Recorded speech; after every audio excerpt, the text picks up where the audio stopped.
प्यारे बच्चों, आज हम लोग धारा वैद्युतिकी के अंतर्गत ओम के नियम के बारे में जानेंगे। ओम्स लॉ है क्या? तो सबसे पहले हम लोग जानते हैं कि यह ओम्स लॉ किन दो राशियों के बीच संबंध को दिखाया गया है। यह किन दो राशियों के बीच का संबंध है? तो धारा और विभवांतर के बीच का यह संबंध देता है कौन? ओम का नियम। तो हम लोग यहाँ लिख सकते हैं धारा और विभवांतर, धारा और विभवांतर के बीच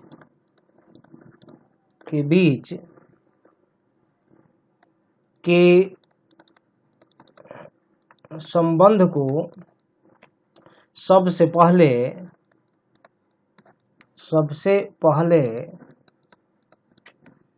जर्मन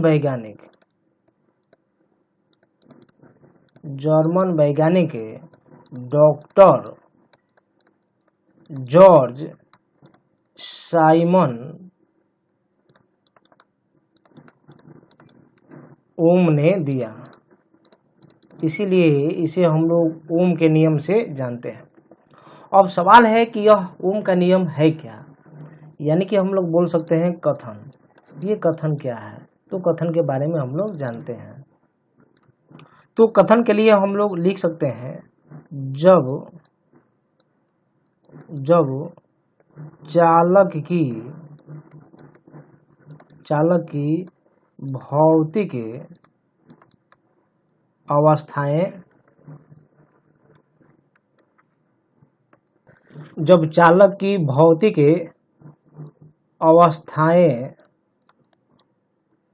अवस्थाएं जैसे कि लंबाई, अनुप्रस्थ काट का क्षेत्रफल, तापमान इत्यादि न बदले तब इस चालक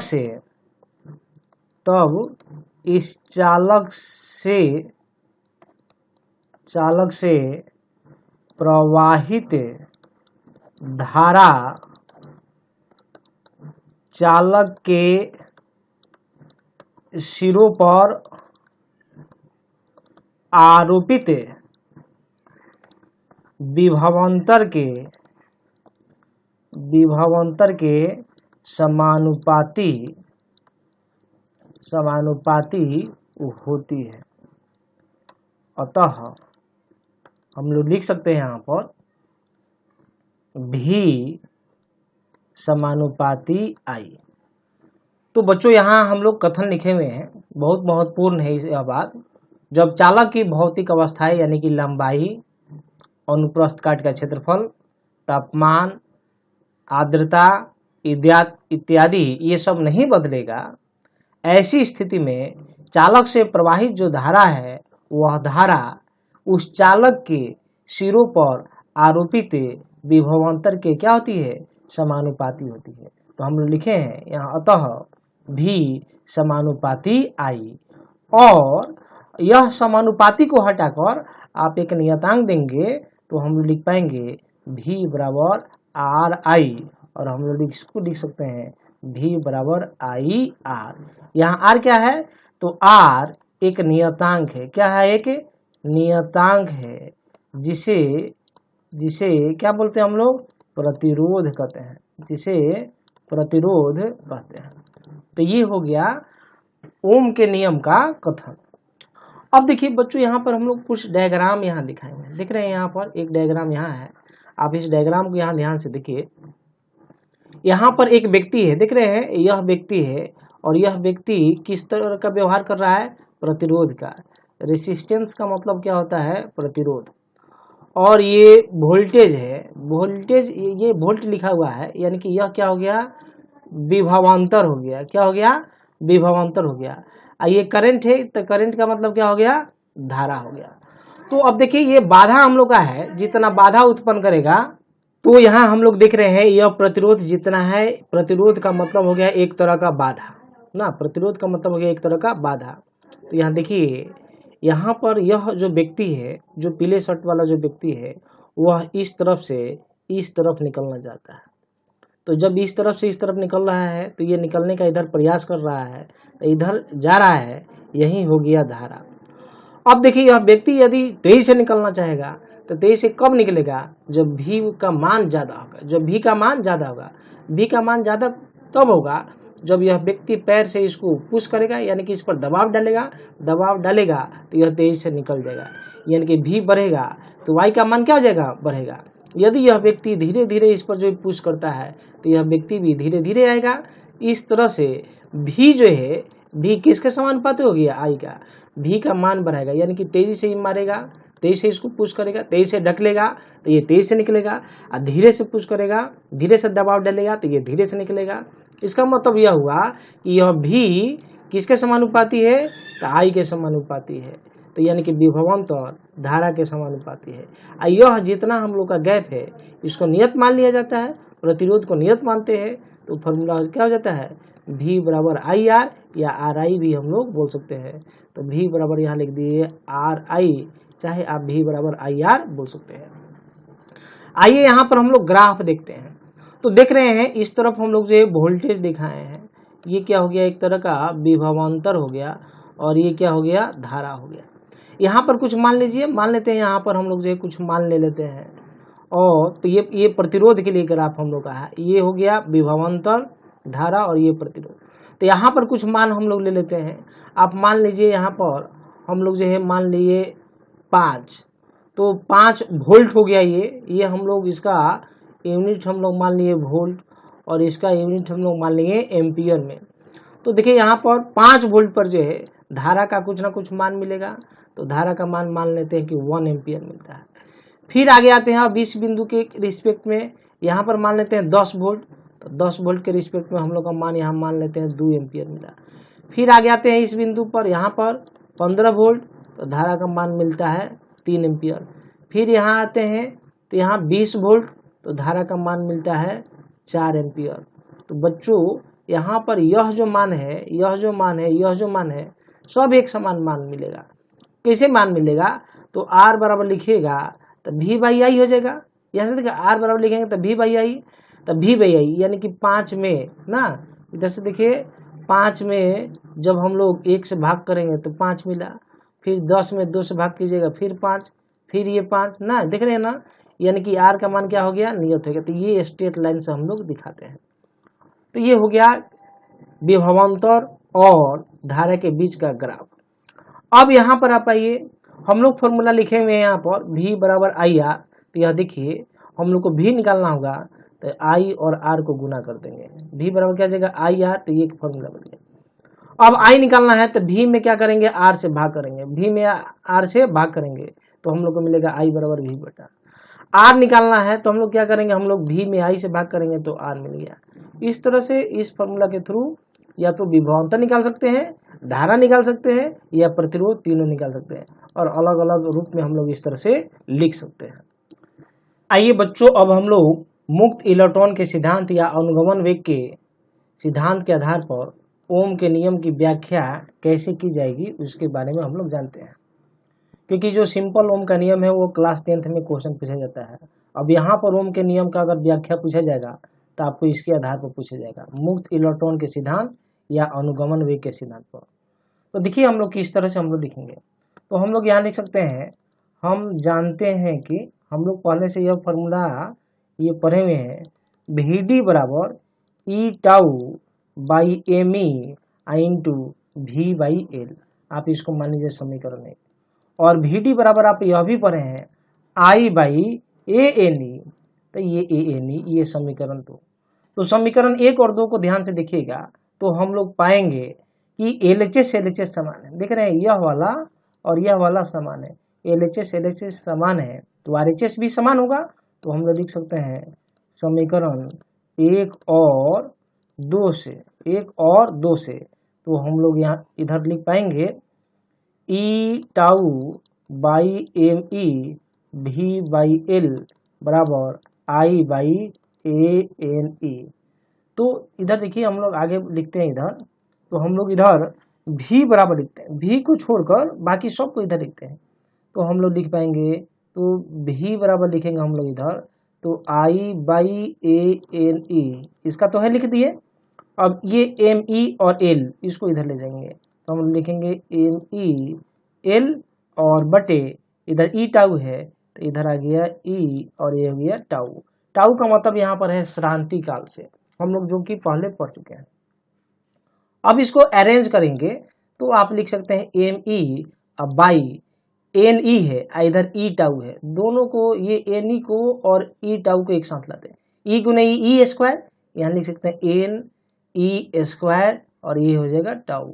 और इधर हम लोग लिख पाएंगे एल बाई ए ना, और आई है तो यहाँ दे देते हैं हम लोग आई। बच्चों आप यह जो मान देख रहे हैं यहाँ पर, यह मान, ये सारा मान जो है अपने आप में नियत है। यह मान क्या है? नियत है। नियत सेंस बोलने का मतलब यह हुआ कि मास ऑफ इलेक्ट्रॉन घटेगा बढ़ेगा? नहीं घटेगा, इसका मान नियत होता है। एन का मतलब है चालक के प्रति एकांक आयतन में मुक्त इलेक्ट्रॉनों की संख्या। ये सब पदार्थ का गुण है, सब चालक का गुण है, यह पदार्थ का गुण है। जब तक चालक चेंज नहीं होगा तब तक ये सारा ये देख रहे हैं ये कोई भी चेंज नहीं होगा, न मास ऑफ इलेक्ट्रॉन चेंज होगा ना एन चेंज होगा। एन का मतलब चालक के प्रति एकांक आयतन में मुक्त इलेक्ट्रॉनों की संख्या। ई का मतलब इलेक्ट्रॉन पर आवेश, यह भी नहीं घटेगा बढ़ेगा। और ये टाउ का मतलब हो गया श्रांति काल, चालक चेंज नहीं होगा तो श्रांति काल का मान भी चेंज नहीं होगा। ये सभी पदार्थ की विशेषताएं हैं। ये सब क्या है? पदार्थ की विशेषताएं हैं, विशेषताएं हैं। और ये पदार्थ का गुण भी आप बोल सकते हैं। और ये सब के बदले हम लोग रो मान लेते हैं, एक नया नियतांक। ये सब नियत है तो इस सब नियत के बदले जो है एक नया नियतांक लेते हैं जिसको बोलते हैं हम लोग रो, और रो को बोला जाता है प्रतिरोधकता। हम लोग आगे चल के इसके बारे में पढ़ेंगे। तो ये रो हो गया, तो रो बराबर हो गया m E by N e square tau. Rho क्या है? चालक का गुण है, या हम लोग बोल सकते हैं चालक की विशेषताएं हैं। इस तरह से हम लोग आगे यहाँ आएंगे तो हम लोग लिख पाएंगे भी बराबर, अब यहाँ की जगह रो रखेंगे तो ये रख दिए रो एल बाई ए और ये हो गया आई। तो देखिए रो एल बाई ए देख रहे हैं ना, तो ये तो रो खुद का नियत है, ये खुद का नियत है, एक हम लोग नियतांक मान लिए हैं। एल और ए, जैसा कि हम लोग ओम के नियम में शुरू में हम लोग यह पढ़े कि चालक की भौतिक अवस्था है लंबाई ना, लंबाई एल, क्षेत्रफल ए, तापमान इत्यादि न बदले। अभी केवल लंबाई और क्षेत्रफल की बात की जा रही है, तो यह सब क्या होना चाहिए? नहीं बदलना चाहिए। ओम के नियम के आधार पर यह नहीं बदलेगा, यानी कि एल भी नियत हो जाएगा, ए भी नियत हो जाएगा, ए का मतलब अनुप्रस्थ काट का क्षेत्रफल भी नियत हो जाएगा, और रो तो नियत है ही, यानी कि यह तीनों नियत हो जाएगा। अब इन तीनों नियत हो जाएगा तो इस सब के बदले एक नया नियतांक देते हैं, क्या बोलेंगे इसको? आर। आर का मतलब क्या हो गया? प्रतिरोध हो गया। नया नियतांक देंगे तो भी बराबर लिख पाएंगे आर आई, या आप इसे ऐसा भी लिखते हैं भी बराबर आई आर। तो देखिए ओम का नियम जो पहले निकाले थे वह अब भी आ गया, भी बराबर आई आर। यहाँ आर क्या है? तो आर बराबर लिख सकते हैं रो एल बाई ए। तो इस तरह से हम लोग जो है ओम के नियम की व्याख्या करते हैं, किसके आधार पर? तो मुक्त इलेक्ट्रॉन के सिद्धांत या अनुगमन वेग के सिद्धांत के आधार पर। अब आइए हम लोग जानते हैं कि ओम के नियम को सदिश रूप में कैसे लिखेंगे। तो हम लोग यहाँ हेडिंग लिख सकते हैं सदिश रूप में, सदिश रूप में ओम का नियम, ओम का नियम। देखिए क्लास 10th में भी हम लोग ओम का नियम पढ़े हैं, और देखिए क्लास 12 में पढ़ रहे हैं, तो धीरे धीरे हम लोग का एक्सटेंडर जो है बढ़ते जा रहा है।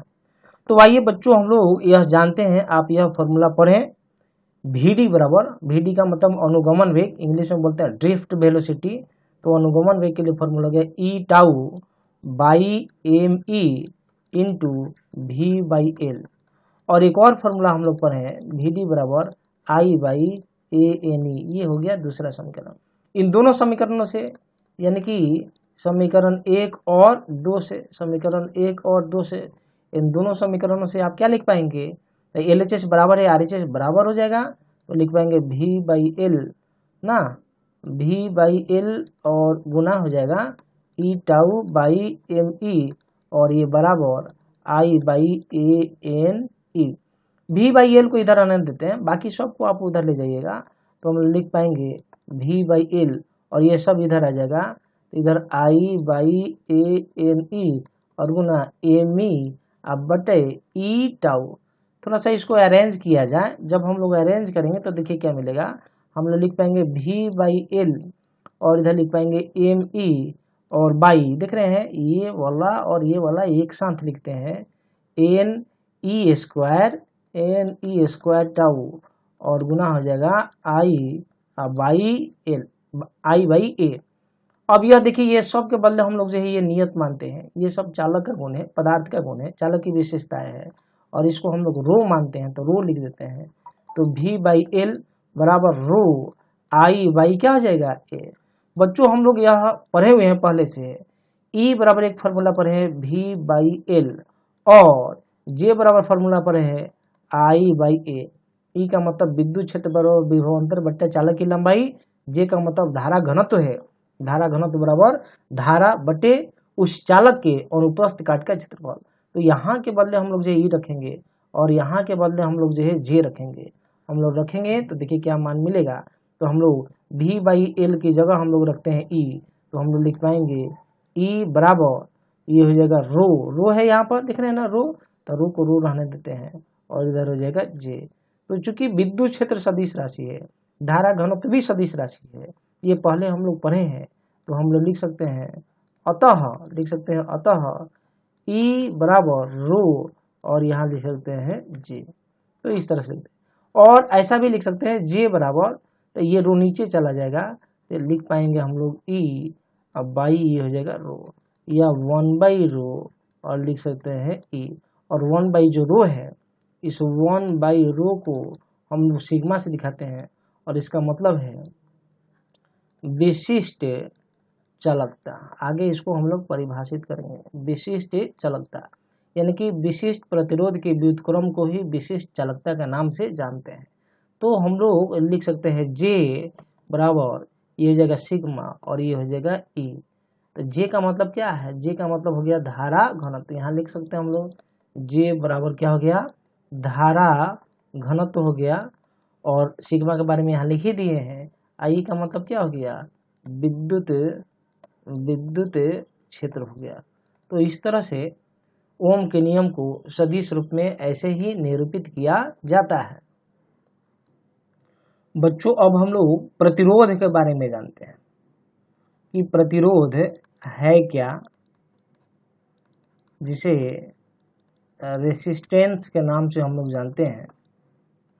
तो सबसे पहले हम लोग कुछ इसके बारे में लिख देते हैं। प्रतिरोध एक प्रकार की बाधा है, धारा के मार्ग में बाधा है।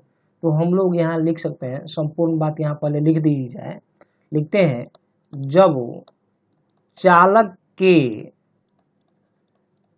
सिरों के मध्य कोई स्रोत आरोपित किया जाता है, कोई स्रोत आरोपित किया जाता है, तब मुक्त इलेक्ट्रॉन एक निश्चित दिशा में व्यवस्थित होकर अधिकतम वेग से गतिशील हो जाती है और अपने आगे के इलेक्ट्रॉन में टक्कर करती है और इस टकराव से जो अवरोध या बाधा उत्पन्न होती है उसे ही प्रतिरोध कहते हैं। ये हो गया संपूर्ण बल। तो देखिए बच्चों, हम लोग यहाँ डायग्राम बना देते हैं। मान लीजिए ये कोई चालक है, यह कोई चालक हो गया, ये चालक का एक सिरा, यह चालक का दूसरा सिरा, और स्रोत आरोपित कर दिया जाए इधर, स्रोत आरोपित कर दिया हम लोग, ये पॉजिटिव टर्मिनल, ये नेगेटिव, ये P और ये Q। तो धारा इधर से इधर प्रवाहित होगा, धारा इधर से इधर प्रवाहित होगी Q से P की तरफ, और इसके अंदर चालक के अंदर जो इलेक्ट्रॉन है, ये सारा इलेक्ट्रॉन किधर से किधर जाएगा, तो P से Q की तरफ। मुक्त इलेक्ट्रॉन जो है P से Q की तरफ जा रहा है, जबकि धारा जो है वह Q से P की तरफ जा रही है। जब यह इलेक्ट्रॉन आगे बढ़ेगा, अधिकतम वेग से जाएगा, तो यह इलेक्ट्रॉन इसमें टक्कर मारेगा और यह इलेक्ट्रॉन इसमें टक्कर मारेगा। इसके अंदर हम लोग तो यहाँ पर 3 ही इलेक्ट्रॉन दिखाए हैं, बहुत सारे इलेक्ट्रॉन होंगे। और अनुमानतः जो है ये किसी चालक के प्रति एकांक आयतन में जो मुक्त इलेक्ट्रॉनों की संख्या होती है 10 के पावर 28 होती है प्रति मीटर क्यूब, इतनी होती है। तो बहुत सारे इलेक्ट्रॉन्स है, ये जाएगा इसको टक्कर मारेगा, ये इसको मारेगा, इसका अगला वाला टक्कर मारेगा। इस तरह से धारा के मार्ग में जो है बाधा उत्पन्न हो जाएगी, और जो भी बाधा होगा उस बाधा को ही प्रतिरोध कहते हैं, उस अवरोध को ही प्रतिरोध कही जाती है। तो यहाँ डायग्राम से आप समझिए, हम लोग देख रहे हैं यहाँ पर ये धारा है, यह क्या है, धारा है, ये धारा है, और यह क्या है, विभवांतर है, और यह क्या है, प्रतिरोध है, यह क्या है, प्रतिरोध है। तो देखिए ये प्रतिरोध हम लोग का देख रहे हैं ना, ये मार्ग सकरा हो गया है। तो मार्ग सकरा होगा तो किसी को जाने में दिक्कत होगा, और मार्ग चौड़ा होगा तो जाने में सहूलियत होगी, आसानी होगी। तो मार्ग सकरा, सकरा का मतलब जो पतला हो गया है, तो इसको इधर से इधर, इधर से इधर जाने में क्या हो रहा है, दिक्कत हो रहा है, देख रहे हैं ना, तो दिक्कत हो रहा है। ये धीरे धीरे जा रहा है, यह धीरे धीरे जा रहा है, किस कारण से जा रहा है, तो वहां पर प्रतिरोध लग रहा है, बाधा हो रहा है ना। ये मार्ग सकरा है, सकरा किस कारण से, इसके कारण से। तो ये मार्ग पतला होने के कारण, सकरा होने के कारण जो है ये धीरे धीरे जा रहा है ना। तो ये धीरे धीरे कौन जा रहा है, धारा धीरे धीरे जा रहा है, धीरे धीरे ये जा रहा है धारा, इसलिए क्योंकि प्रतिरोध लग रहा है। अब यह चाहता है कि तेजी से आगे की तरफ बढ़े, तेजी से आगे की तरफ बढ़े। तो तेजी से आगे की तरफ बढ़े तो यह क्या करेगा, इसको जोर से ढकलेगा, जोर से ढकलेगा, यानी कि विभवांतर का मान बढ़ाएगा। तो विभवांतर का मान बढ़ेगा, यानी कि उसी को ढकेलने के सेंस में लिया गया है। ढके तेजी से ढकलेंगे यानी कि विभवांतर का मान बढ़ाएंगे, तो ये तेजी से आगे बढ़ेगा, यानी कि धारा भी तेजी से प्रवाहित होगी। इस तरह से ये हम लोग का भी समानुपाती यहाँ हो गया है I। और ये जो है धारा के मार्ग में एक अवरोध उत्पन्न कर रहा है। ये तेजी से इसलिए नहीं जा रहा है क्योंकि अवरोध उत्पन्न हो रहा है, और जो अवरोध है वही अवरोध कहलाता है प्रतिरोध, उसे ही हम लोग क्या बोलते हैं, प्रतिरोध कहते हैं। तो देखिए यहाँ पर हम लोग प्रतिरोध के लिए हम लोग फॉर्मूला लिखते हैं V बराबर आई आर, V बराबर आई आर। तो R बराबर आप क्या लिख पाइएगा, V बाई आई। तो इस तरह से हम लोग जो है प्रतिरोध के लिए मान निकाल सकते हैं। बच्चों यहाँ पर एक और फॉर्मूला लिखी जा सकती है प्रतिरोध के लिए। R बराबर फॉर्मूला होता है R बराबर rho L by A. R बराबर क्या हो जाएगा, R बराबर रो एल बाई ए। रो का मतलब क्या है, चालक का गुण, चालक का गुण है, पदार्थ का गुण है। जब तक पदार्थ चेंज नहीं होगा तब तक रो का मान भी चेंज नहीं होगा। इसलिए यह हर एक यानी कि किसी एक पदार्थ के लिए, किसी एक चालक के लिए रो का मान नहीं होता। एल का मतलब चालक की लंबाई, कहाँ से कहाँ तक, तो यहाँ से यहाँ तक चालक की लंबाई। ए का मतलब अनुप्रस्थ काट का क्षेत्रफल, यही हो गया अनुप्रस्थ काट का क्षेत्रफल, देख रहे हैं यहाँ पर अनुप्रस्थ काट का क्षेत्रफल हो गया। तो इस तरह से एक और फॉर्मूला हम लोग निकाल सकते हैं, किसके लिए, प्रतिरोध के लिए। आर बराबर रो एल बाई ए, रो प्रतिरोधकता है, एल चालक की लंबाई है, और ए अनुप्रस्थ काट का क्षेत्रफल है। आइए अब हम लोग जानते हैं प्रतिरोध का मात्रक और बीमा कैसे निकालेंगे। अब यहाँ हम लोग जो है प्रतिरोध का एसआई मात्रक निकालते हैं। प्रतिरोध का एसआई मात्रक, पहले एसआई मात्रक निकाल लेते हैं फिर बीमा निकालेंगे। तो देखिए हम लोग फॉर्मूला लिखे हैं V बराबर आई आर, तो R बराबर लिखेंगे V बाई आई। ये विभवांतर है, और विभवांतर के लिए क्या होता है, मात्रक वोल्ट होता है। और ये धारा है, धारा के लिए क्या होता है, एम्पियर होता है। तो इसको शॉर्ट में V और इसे शॉर्ट में A, यानी कि वोल्ट प्रति एम्पियर, वोल्ट प्रति एम्पियर और 1 वोल्ट प्रति एम्पियर, 1 वोल्ट प्रति एम्पियर बराबर क्या लिखेंगे हम लोग, 1 ओम लिखेंगे और सिंबल में हम लोग ओम दिखाते हैं। इस तरह से प्रतिरोध का ऐसा ही मात्रक क्या होता है, ओम होता है। प्रतिरोध का ऐसा ही मात्रक ओम, हिंदी में भी हम लोग ओम बोलते हैं। ये मात्रक हो गया। आइए हम लोग जानते हैं प्रतिरोध का बीमा कैसे निकालेंगे। बीमा कैसे निकालेंगे बच्चों, V बराबर फॉर्मूला है IR, तो R बराबर क्या हो जाएगा, V बाई I हो जाएगा। तो बीमा निकालना है तो बिग ब्रैकेट में देंगे हम लोग और हम लोग इधर भी दे देंगे तो V बाई I हो जाएगा। तो V का मतलब विभवांतर है।